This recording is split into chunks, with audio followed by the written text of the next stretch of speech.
Здраво, ова е 138-то издание на Видеологија со Златко Ѓелевски, дигитален краток осврт за актуелни филмски остварувања, односно спонтана критичка анализа која е збир на први впечатоци илустрирани со подвижни слики. На денешниот репертоар е Дау Наташа, на Илија Кржановски и Екатерина Оертел, во кој станува збор за Наташа, глумена од Наташа Бережнаја, која работи во кантина на тајниот руски истражен центар. Таа постојано се опива, сака да зборува за љубовта и има чести љубовни афери. Државната безбедност интерферира во незиниот декадентен начин на живот. Најпрвин да ги елаборирам принципите на Институтот Дау. Режисерот Кржановски овој проект го работи веќе 10 години. Иницијално го започна како биографска драма за животот на физичарот Лев Ландау, но прераснал во преамбициозен гигантен проект кој го отворува во стравотниот кошмар на Чарли Кауфман за Синекдоха, Њу Јорк. Во 2009 година, околу базен во Украина, почнува да се гради најголемиот филмски град во Европа со квадратура од 12.000 метри квадратни. Целта е да служи како институт за истражување на физика и технологија. Во него се наоѓаат два оддели. Едниот е теорискиот, кај што физичари кои ја истражуваат стринг теоријата и квантната гравитација, како и оргон езотеричната енергија, телепортирањето и надчовечката сила, поделувајќи се на две групации кои што сметале дека има 12, односно 24 димензии, но и експерименталниот оддел составен од уметници, мистици, филозофи кои експериментираат на атипичен начин, кај што свој перформанс имале дури и Питер Селерс и Марина Абрамовиќ, додека престојувале во институтот. На тој начин институтот станува експеримент, а научниците негови заморчиња. Филмскиот сет функционирал 24 часа, 7 дена во неделата, со оглед на неговата импресивна природа. Камерите непрекинато го снимале однесувањето на актерите.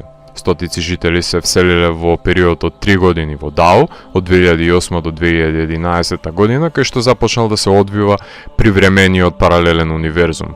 Почнува да се изведува историската симулација на изгледот на домовите и општеството од периодот помеѓу 1938 и 1968 година со своји пари, весници, храна и говор. Скоро сите актери ги задржале нивните имиња од реалноста и ги применувале во Институтот за меѓусебно обраќање. По завршувањето на сите снимања, сетот е уништен, што е составен дел од наративот на еден од филмовите.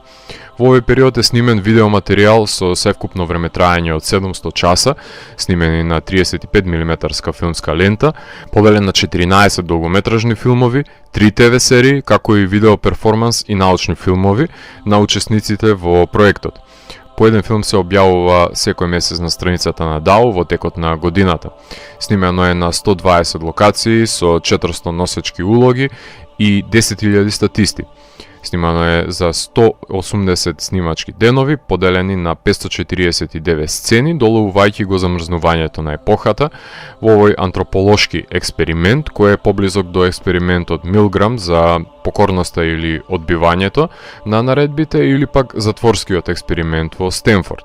Да се вратиме назад на филмот, кај што постојачка е тензијата во животот на Наташа, која со помошничката Олга дебатира за разликата помеѓу понизноста и давањето отпор во действието кое е ситуирано во институтот во Москва во студената војна за време на Сталиновата ера. Штом ќе си заминат дома посетителите на кантината, Наташа почнува да разговара со мрзеливата помошничка Олга, која исмева дека си го троши животот со изневерувањето со женетиот Блинов.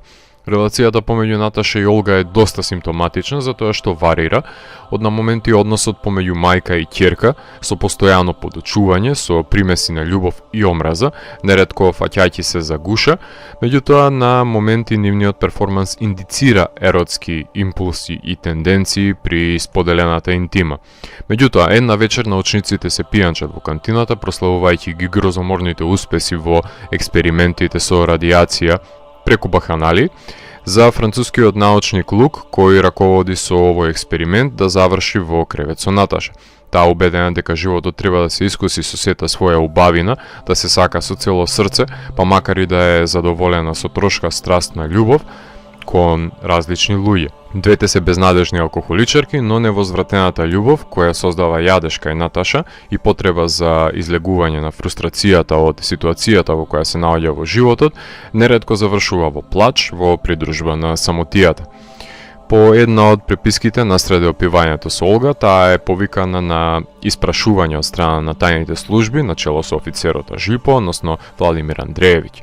Тој ја става во затворска ќелија, кај што има намера 3 дена да ја држи без сон и физички да ја малтретира, затоа што спиела со странец, што само по себе говори за бизарноста и ирационалноста на параноичниот режим, се со цел да се изнуди соработка од неја, која и без тоа таа им соопштува дека ќе биде кооперативна, за подоцна да се побара лажна изјава од неја со која го напаѓа Лук со невистините кои ги диктира офицерот.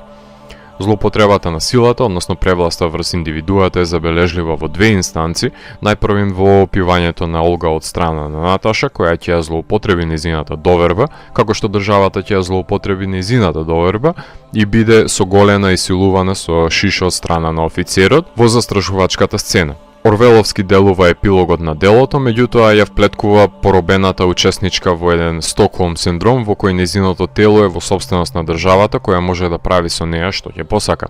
Сведоци сме на исполнувањето на празните и депресивни животи на женските ликови потрошени во служба на државата, која си го наплаќа својот данок со дополнителна телесна злоупотреба.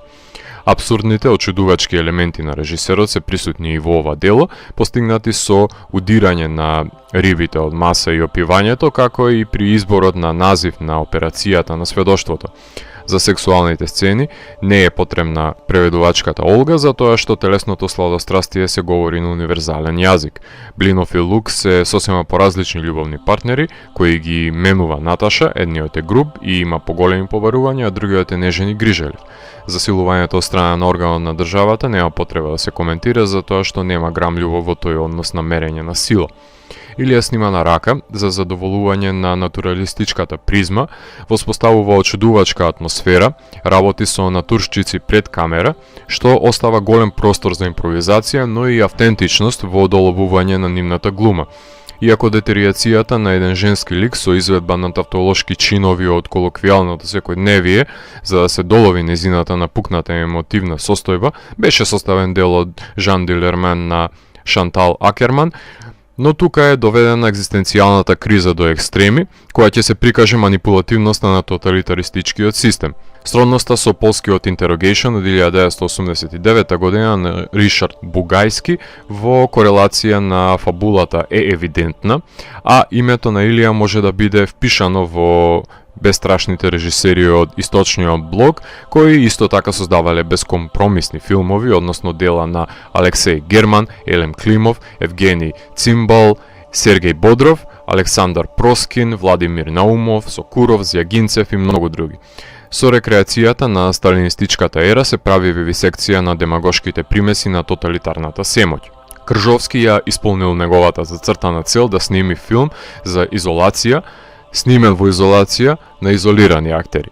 Тој во 2004 година го сними неговиот одличен, подеднакво бизарен филм 4 и исчезна од светската филмска сцена за да се појави оваа година со објавата дека тој не престанал да режира сите овие години, меѓутоа го подготвувал импозантниот експериментален проект, чишто настраности ќе ја оттргнат потенцијалната гледачка публика од сталинистичкиот Труман шоу, како што го квалификуваат неговото дело, но ќе ги привлечат љубопитните како мене, кои сакаат да ги погледнат останатите делови за да го комплетираат целосниот мозаик на случувањата во институтот, затоа што споредните ликови во овој сегмент биле елаборирани во останатите. Затоа остануваат многу прашања неодгатнати во поглед на мистериите на експериментите, што е аномалија на овој парцијален филм од поголемата целина. Со тие проблеми верувам дека се соочил и монтажерот на филмот Брент Тумин.